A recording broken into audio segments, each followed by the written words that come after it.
Welcome to the Nourish to Thrive podcast, faith-forward, science-backed strategies for women who want more energy, less weight, and real answers. I'm your host, Tanya Pennington-Miller, a functional nutritional therapy practitioner and functional blood chemistry specialist with a master's degree in applied clinical nutrition. If you're tired of feeling dismissed by your doctor, confused by your labs, and stuck in survival mode, you're in the right place. Here, we simplify the science, we get to the root, and we anchor it all in truth. Because God made your body to heal and thrive, not just survive. It just needs the right kind of support and less noise. Hello, my friend. Welcome back to the Nourish to Thrive podcast. I am so glad you're back today because we are diving into a topic that I am deeply passionate about. And I'll be honest, this is one of those areas that it gets me a little fired up because when it comes to our conventional medical system, there are so many things that they could be doing as preventative care, and they simply don't. Now, if you've been around here for a while, you know that we've talked a lot about hormones because we've talked a lot about cortisol, thyroid hormones, sex hormones, and how they impact your energy, your mood, your metabolism. But there's one hormone that we really have not unpacked yet. And it's one of the most powerful when it comes to stubborn belly fat, when it comes to fatigue, and just those relentless cravings that seem to have a mind of their own. Okay, we're not talking estrogen. We're not even talking about cortisol. Okay, today we're talking about insulin. And here's the thing, when insulin is out of balance, it makes everything harder, okay? Like making the right food choices. I know that it's not that you don't want to eat well, you do want to, and you have the best intentions to, but your body is literally sending stronger signals for sugar and caffeine and just quick energy to get through your day. And then when you do try to be good, okay, and you tighten things up, you end up feeling more drained. Does this sound familiar at all? So today, I want to pull back the curtain on this hidden hormone that most doctors never test. The one that is quietly steering the ship behind the scenes, okay? Because once you understand how insulin really works, you can stop blaming your willpower and you can start working with your God-designed biology. So I'm going to start with some truth here. If you've ever been told that your blood sugar looks normal or even your A1C looks normal, but you're still struggling with belly fat, you're still struggling with fatigue or those constant cravings, you have that quote unquote sweet tooth, we're talking about that missing piece today. Our conventional medical system will test your glucose all day long, okay? And they might even test your A1C. Probably most of you have those markers on your labs, okay? But they rarely, if ever, test for fasting insulin. And that's a problem because both glucose and A1C, they rise later, okay? When you've already been knee-deep in metabolic dysfunction for years. It is insulin that is the early warning sign, okay?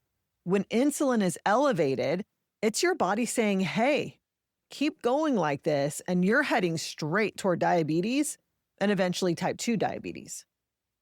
Okay, I want you to think of insulin as the first domino to fall in metabolic dysfunction. Okay, your insulin can actually be high for 5 to 10 years before your glucose or your A1C ever moves. By the time that your glucose is elevated, you've already been in fat storage mode for years. Okay, your energy, your hormones, your metabolism have all been paying the price. So when your doctor says everything looks fine, and yet you feel tired, inflamed, bloated, puffy around your midsection, craving sugar, craving coffee just to get through your day, you're not crazy, okay? You're just being under-tested. And this is not me saying your doctor is bad. Okay, I'm saying our medical model was built for disease management and not prevention. The system waits for you to actually cross that threshold into disease, okay, into a diabetes diagnosis before they act.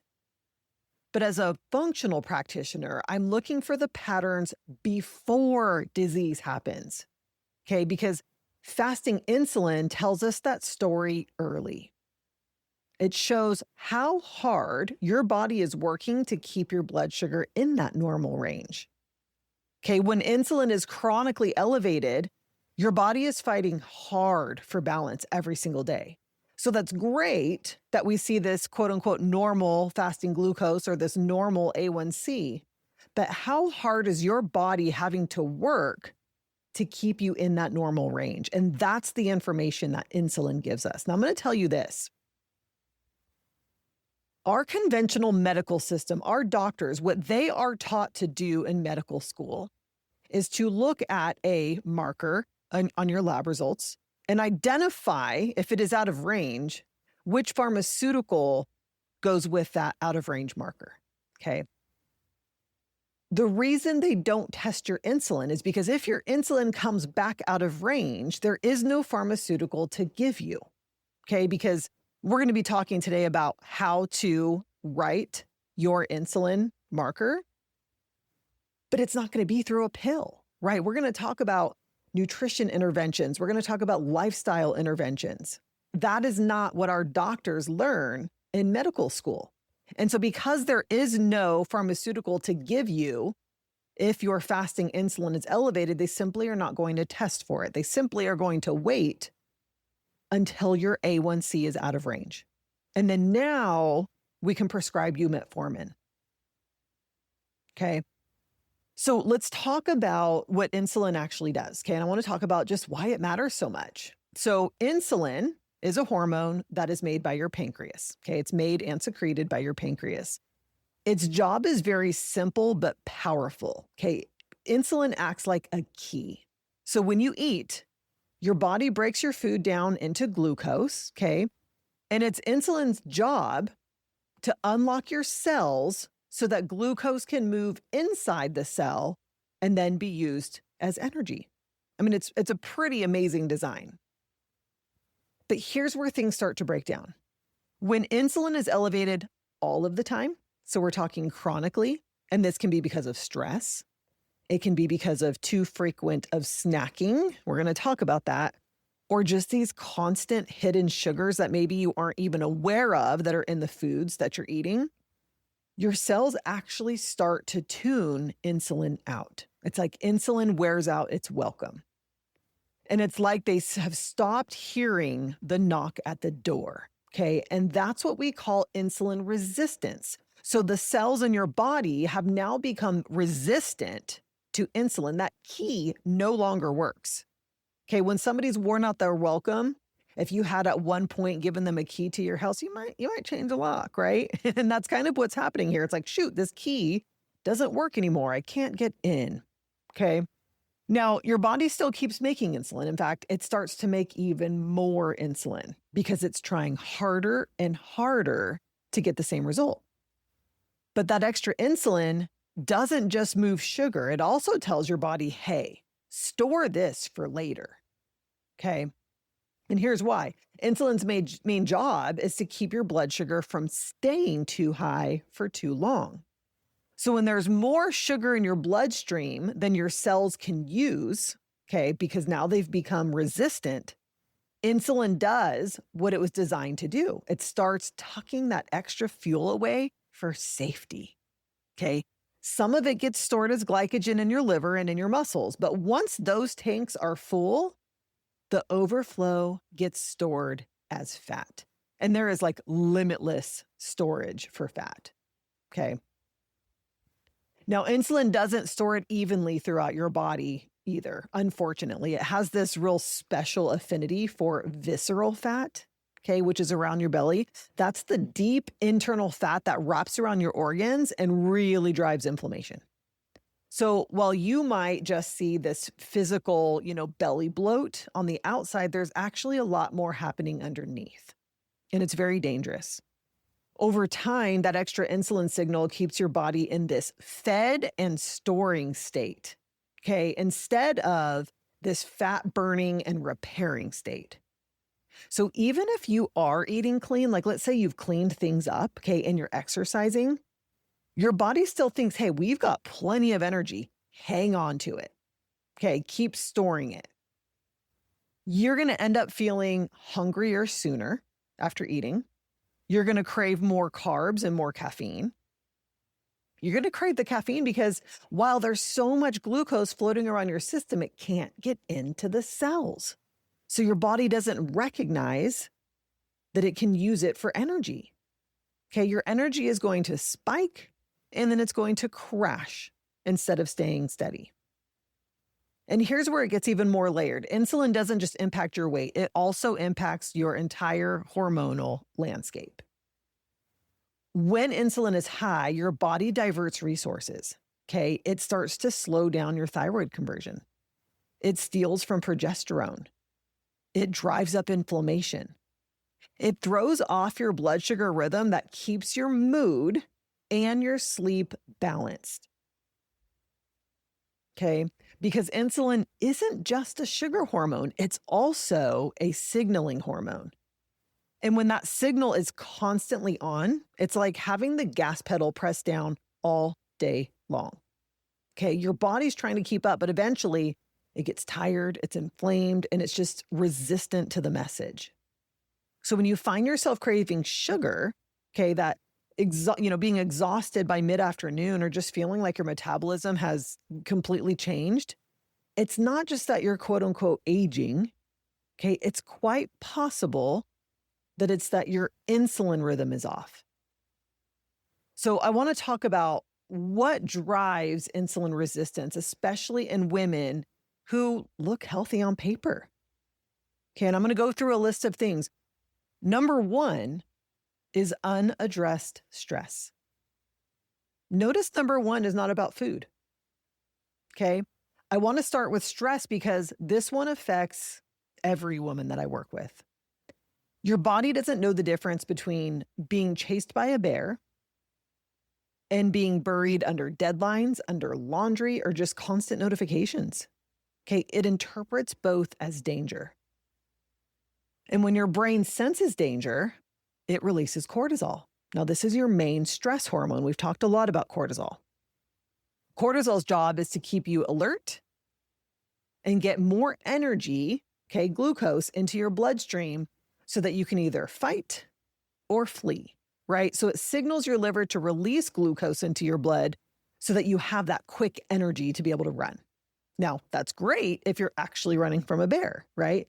But when you're just running from your to-do list, you're not burning that sugar off. It stays in your bloodstream and insulin has to come in and clean it up. Okay, so if that blood sugar is just sitting there, insulin has got to be released to get that blood sugar, that blood glucose out of your bloodstream.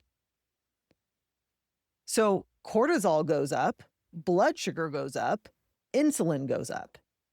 And when that cycle happens day after day, your cells stop responding as well. Okay, they are becoming insulin resistant.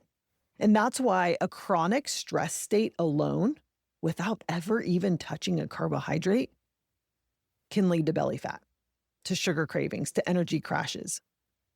Because your body is literally stuck in this storage and survival mode, okay, instead of burn and balance mode. And here's the part that most women miss. You can be eating perfectly, working out, and still not see the results if your nervous system never gets a chance to exhale. So if you've been living on adrenaline, feeling wired but tired, waking up at 3 a.m. with your mind racing, your insulin rhythm is probably being affected by stress more than sugar. Okay, number two, snacking and grazing. Okay, this is one of the most common habits that I see, even among women who eat really clean. Okay, some of these women are even counting their macros, which is not a part of my philosophy. I don't think that we need to do that. But it's snacking all day. Okay, the truth is every single bite you take triggers an insulin response. It doesn't matter if it's a handful of almonds, a protein bar, a sip of, an oat milk latte. Please don't drink those. Your body still sees food as fuel coming in, and it's going to release insulin to handle that food. Okay, now insulin itself is not the bad guy. Okay, insulin is doing its job. But when it's called on constantly all day long, your body never gets a chance to bring insulin levels back down. And when insulin never comes down, fat burning never turns on. We need insulin to be able to go home so that we can actually release another hormone called glucagon to now help us actually use our stored body fat as energy.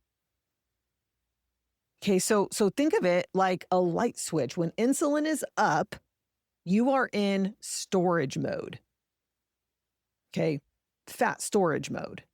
When insulin is down and glucagon is up, you're now in fat burning and repair mode.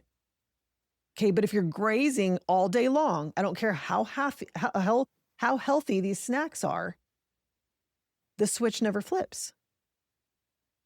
And that's why women can be eating all these healthy snacks and wonder why their energy dips, why, their belly feels puffy and just the scale will not budge. So if you've been trying to stabilize your blood sugar by eating every few hours, you might actually be doing the opposite. Your body doesn't need constant fuel. It needs metabolic flexibility. And that means learning to go more hours between meals. Let the insulin drop. Give your body a chance to tap into that stored fat for fuel.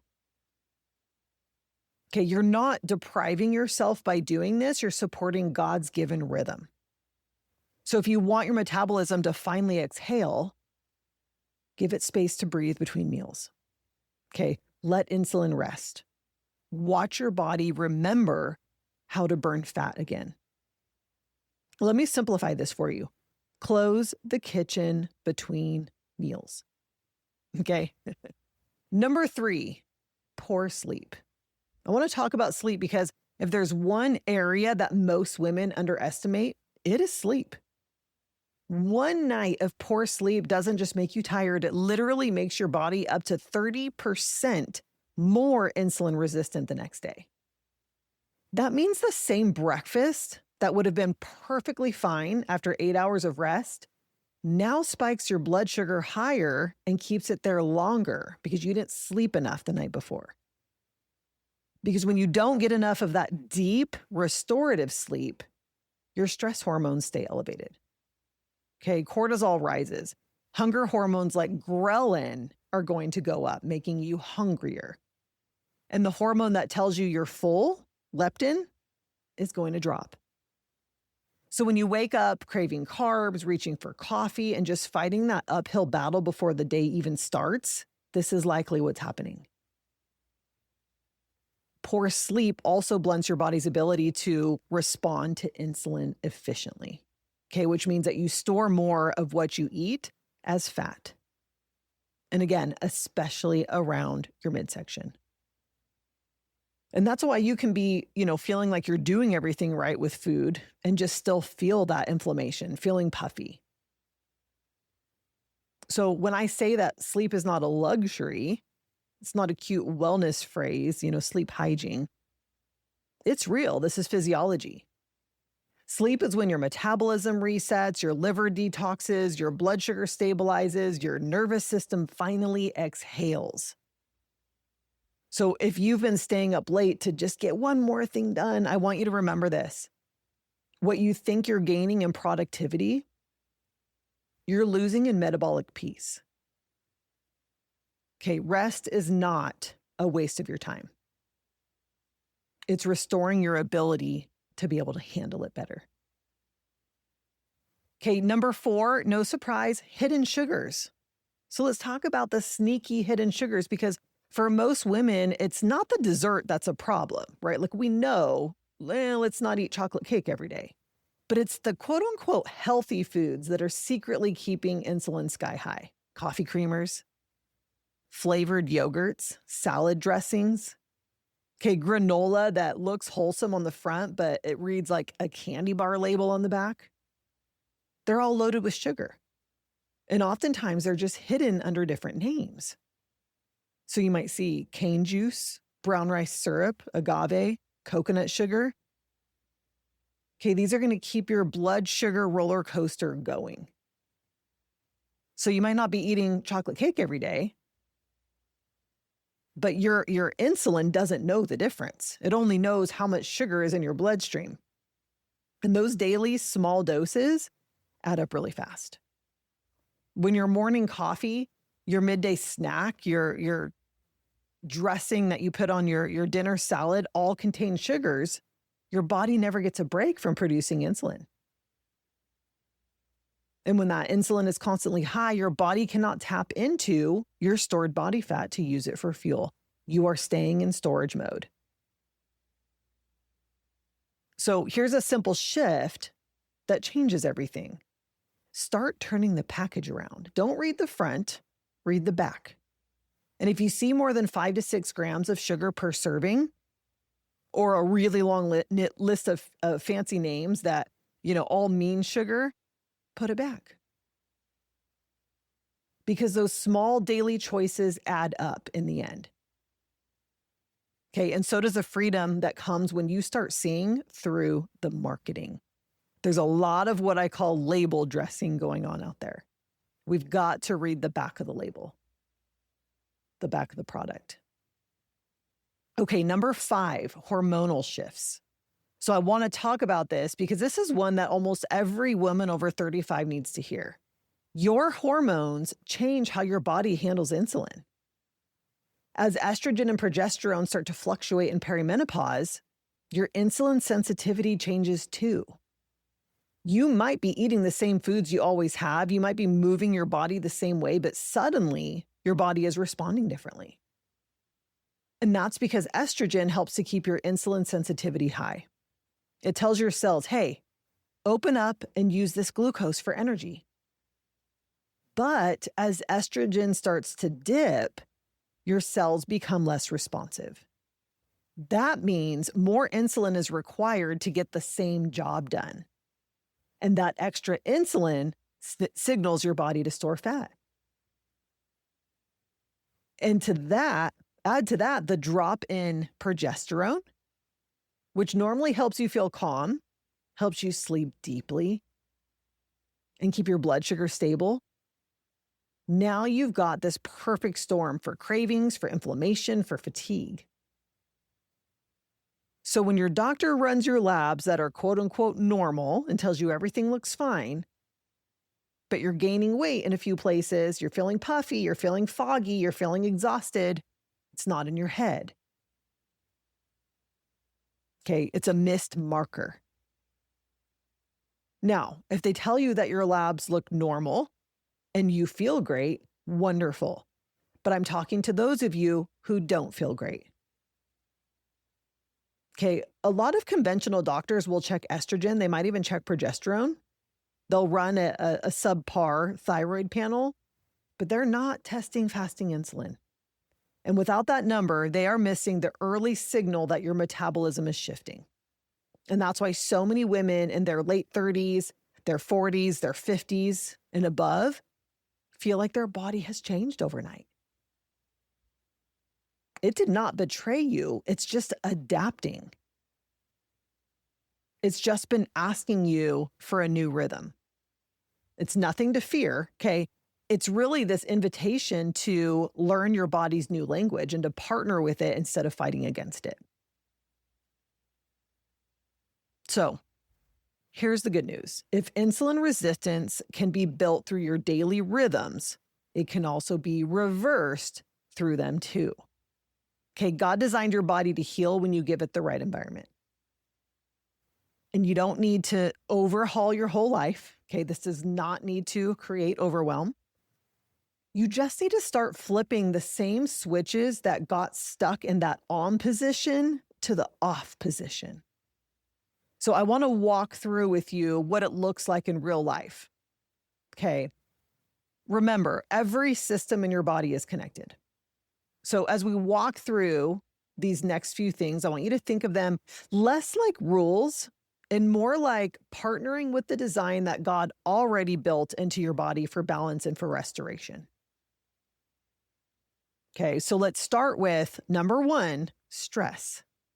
Okay, chronic stress is one of the fastest ways to raise insulin and one of the slowest to repair if it's ignored. You can't always remove stress, right? We're all adulting out here, but you can change how your body experiences it. When your nervous system is constantly on alert, your body releases cortisol to help you keep up. Okay, but cortisol doesn't work alone. It's going to drag insulin along with it. And that's why even a clean diet cannot outdo a stressed out mind, okay, an overbooked schedule. So a few things that you can do. Start your day grounded. Okay, before you look at your phone, just take 5 minutes to breathe, 5 minutes to stretch, 5 minutes to pray. I like to, before I even get out of bed in the morning, I like to think of 5 things that I am grateful for. Sometimes they're repeated things from day to day. Sometimes they're brand new things, small things, big things. Take 5 minutes to step out into some natural sunlight. Okay. You can also build in what I call micro pauses, just these slow exhales before you make a phone call, before you write an email. Take a short walk between 2 tasks. I know we like to push through, but we can actually become more productive if we take this micro rest between the 2 things we need to get done. Okay, keep a verse on your desk that reminds you who is really in charge. And then you can end your day with stillness, some reading, some journaling, praying before bed instead of scrolling. Okay, let your body and your brain know that it is safe to power down now. Your nervous system is the remote control for your hormones. Okay, and peace is the frequency that helps them recalibrate. So pick one of those things. Pick 2 of those things. And I think that you'll start to notice a change almost immediately. Okay, number 2, let's address snacking. Again, every bite you take, even the healthy ones, are going to trigger an insulin response. So again, insulin is not bad. We need insulin. It should be produced when we eat, just not 24 hours a day. So when you're grazing all day, no matter how healthy, again, your body never gets the signal that it's safe to shift into fat burning mode because that insulin stays elevated. You are going to be hungrier more often if this is how you're training your body. And it's not because you're food addicted. It's because your body never has a true pause to access stored fuel, to access stored body fat. So here's some things you can do. Start to shift from grazing to grounded meals. 3 balanced meals each day. Okay, each meal anchored in protein and healthy fat and fiber, mineral rich. Okay, and then leave space between the meals. You should be able to go 5 hours. Allow insulin to fall. Okay, allow your body to re-enter into fat burning mode.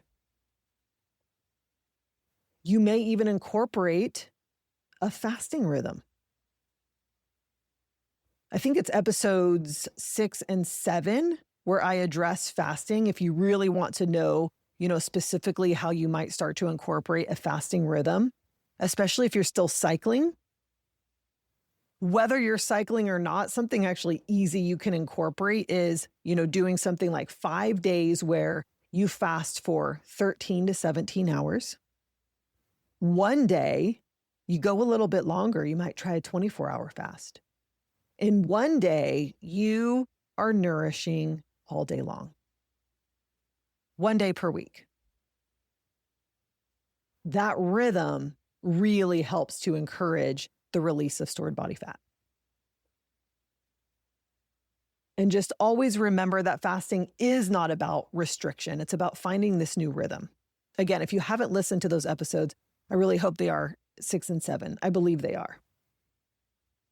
Because the more consistently that you eat in rhythm, the quieter your hunger hormones are going to become. Okay. And the louder your body's cues for true hunger and true fullness will also become. So it's not about eating less, it's about eating with intention instead of impulse. Okay. Number 3. This is one of my favorite here. Let's talk about poor sleep. One night, again, of disrupted sleep can make your body up to 30% more insulin resistant the following day. So this means your metabolism, your mood, your hunger cues are all going to be off before you even have breakfast. Sleep isn't just rest, it is restoration. Your body resets its insulin sensitivity, it detoxes stress hormones, it repairs tissues, all of this while you sleep. And so when you skimp on it, you're not just tired, you are literally metabolically out of rhythm. I always notice this when we have like a really early airline flight and we have to wake up at like 3 or something, 3:30. I am like so hungry for the entire day. I'm like eating at the airport at like 6 a.m. and my husband's like, "You're eating so early." And every time I'm like, I know. It's just anytime I am low on sleep, I can tell that my hunger cues are just off. Okay, so some things that you can do. Number 1, guard your bedtime. I want you to guard your bedtime like it is an appointment with your future self. Okay, I want you to power down the light. So ditch the blue light. Okay, that last hour before bed, you can dim the lamps, use lamps instead of those stronger overhead lights. Incorporate some magnesium before bedtime. You can use a magnesium spray or gel. You can put that on your feet. Really helps to support beautiful restorative sleep. Pray instead of scrolling before you fall asleep. And back to also catch the morning light.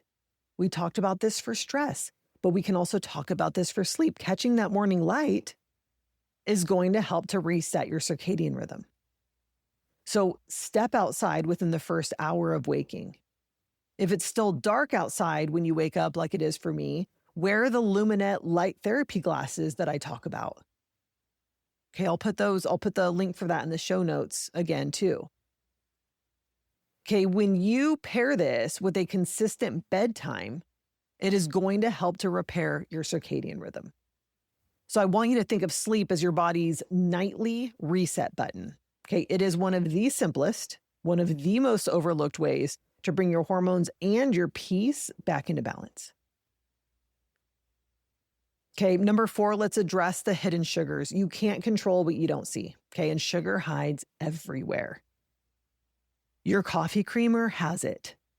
Okay, sugar, these hidden sugars don't always look like a dessert, right? But to your body, sugar is sugar. Okay, and every hidden bit of it keeps your insulin just a little bit higher, a little bit longer. So what I want you to do is read labels. Okay, read labels for those sneaky code words. Anything ending in OSE or with syrup at the end, okay, maltose, dextrose, rice syrup, agave. I want you to look for all of these. Now, is it the end of the world if a product has those things? Well, again, what I want you to do next is go back to the nutrition label and look how much is in this product. And if it's over 5 to 6 grams per serving, it may not serve you. Again, anchor every meal with protein and fat first. This is going to blunt the glucose response. Okay, even if you do enjoy some carbs, we can blunt that response. Choose real food over quote unquote health food when you can. Okay, the fewer ingredients, the fewer surprises. So real whole foods rather than packaged foods, even if they appear to be healthy. Okay, and when you do want something sweet, because I'm not here telling you don't enjoy food, don't enjoy the things you love. I just don't want you to enjoy them impulsively. I don't want you to enjoy them out of stress or out of a habit. I want you to be intentional when you have that something sweet that you enjoy. Okay. And when you can get your metabolism into this healthy place, it is so much easier to do that.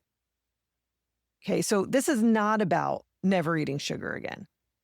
It's about being aware enough to decide when it's worth it. Okay. Just about being intentional.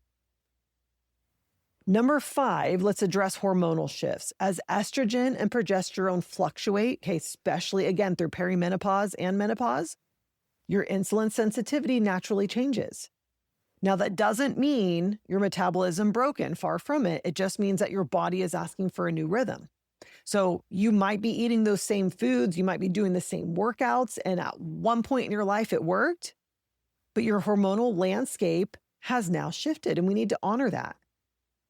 Estrogen helps your cells stay insulin sensitive. So when that dips, your body does become a little more resistant. And that's why you might be noticing some new belly fat, some stronger cravings, less tolerance for stress and poor sleep. You might think, I used to be fine if I lost sleep. You probably were, but you aren't now. Okay. So some things you can do is start to move in a way that helps to lower cortisol and doesn't spike it. So strength training is really great. Walking is beautiful. You should do it every day. Getting sunlight, stretching, okay, recovery days, all of these things are going to help to support hormonal harmony. Okay. You can also support your minerals, magnesium, potassium, sodium. These are all insulin's best friends, okay? Especially as hormone shifts affect your electrolyte balance. I want you to honor your season, the season that you're in. So if you are still cycling, your lower carb days should be during that first half of your cycle, during your strength phase. Okay, we can add more carbohydrates during that second half of your phase, your abide phase. And sometimes we can also incorporate some extra carbohydrates right smack dab in the middle when you're ovulating. Okay, what I like to call your harvest phase. Okay, and if you're postmenopausal, I want you to think of that weekly rhythm that I gave you earlier, the 5 days of, 13 to 17 hours of intermittent fasting, 1 day of a longer fast, and then 1 day of no fasting at all. Okay, I find that works really, really well for women. And then I want you to trust your body's cues because your body is not fighting you. Your body is truly communicating with you, and we just have to learn how to listen.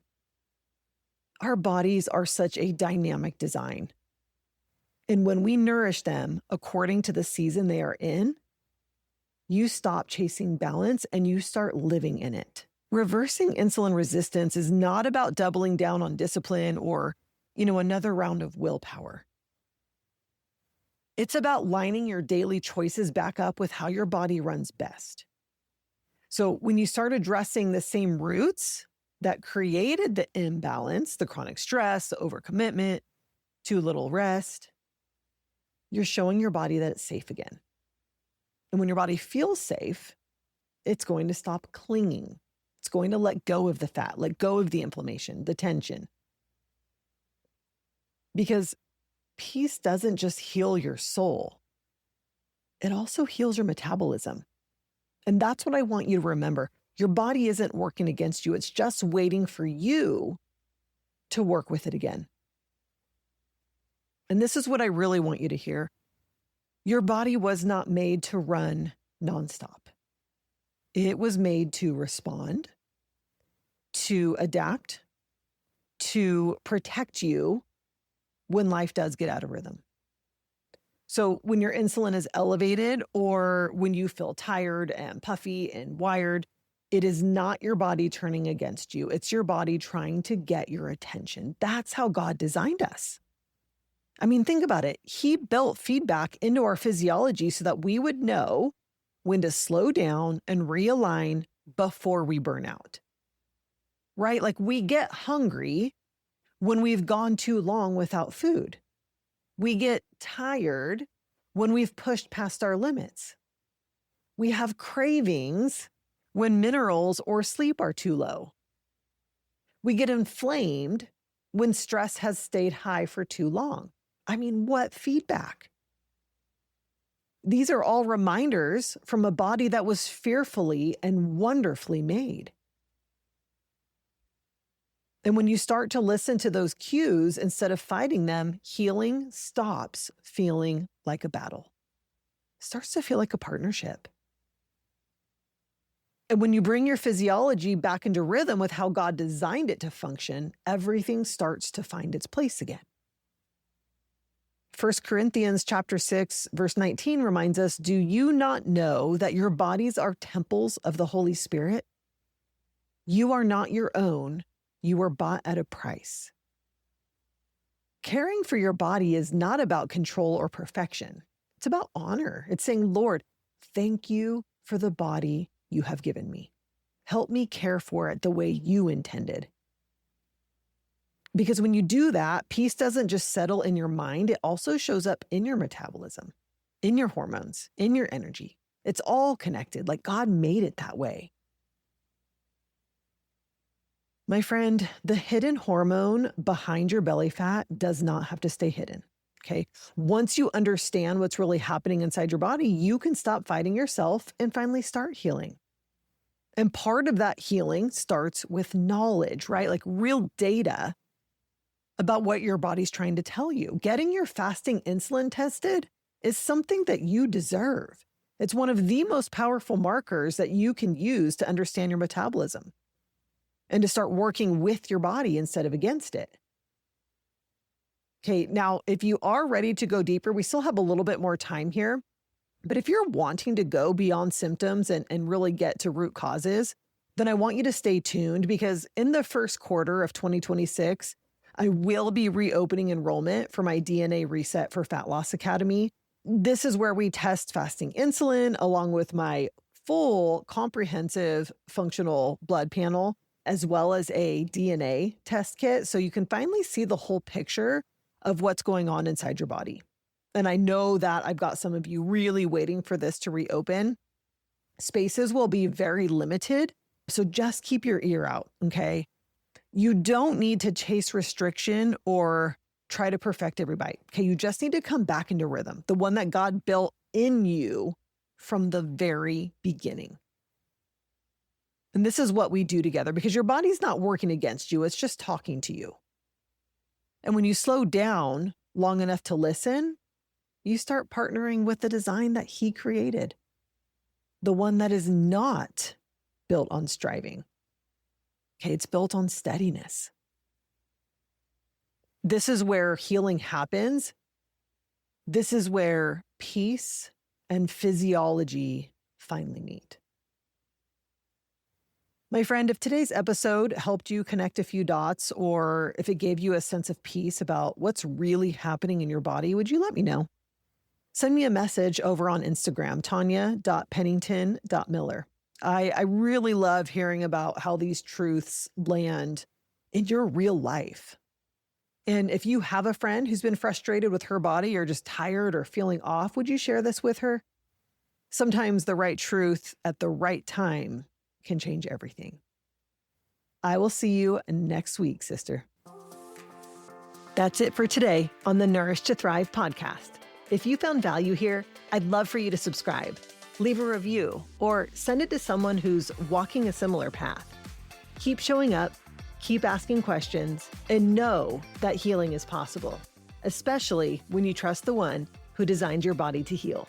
Until next time, stay rooted in truth and nourished in grace.